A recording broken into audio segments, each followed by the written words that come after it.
Dan Penn and Spoon Roldham are great songwriters, written for Aretha Franklin.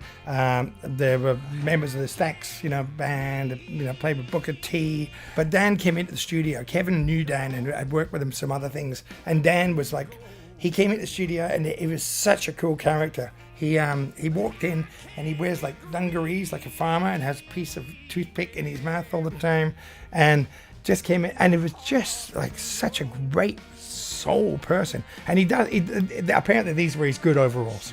He has overalls for around the farm and overalls for going out, and these were his good overalls. They've written, these two guys have written so many great songs together. And we recorded this. We had Steve Cropper playing guitar.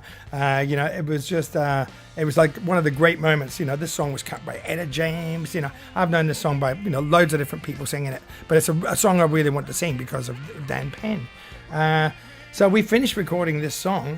And we said, thanks very much for coming in, Dan. It was such a pleasure to do one of your songs while you're here, And then Kevin said, okay, we better keep working. Why don't we move on to this song? Why don't you move on to this song? And Dan sat there quietly with his overalls and he's thinking, I wrote this one too. You go, oh, really? I didn't know that. And this happened, and then we finished the next song. I'll tell you about it as we get to it. We finished the next song, and I said, okay, that's really great. We're a third song for the day. He's still sitting in the corner with his drink, and his toothpick. And we said, let's cut this song next. There you go. I co-wrote this one. So this guy has written everything. He's one of the great songwriters. Steve Cropper plays guitar on this and does a great solo. Steve, like everybody knows Steve. He played with the Blues Brothers, played with Booker T. Steve is one of the great guitar players of all time. He invented the jink. That's a Steve Cropper. When you're recording, you say, play a Steve Cropper. That's what it is.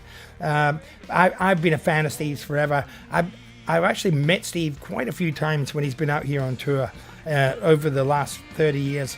And we always wanted to get together and do some work. It was always, we'd talk and we'd say he'd heard my records and I'd obviously heard his, and we'd end up sitting in a bar or something talking. I got to sing with Steve one night at the State Theatre when he was out here with someone else, with Guy Sebastian actually. And I said, oh look, I still haven't got you to play on my record. When I got round to doing this record, Steve was in Nashville, and this was the first time, although we'd spoken about it for 30 years, we got together and Steve plays on I Worship the Ground You Walk On.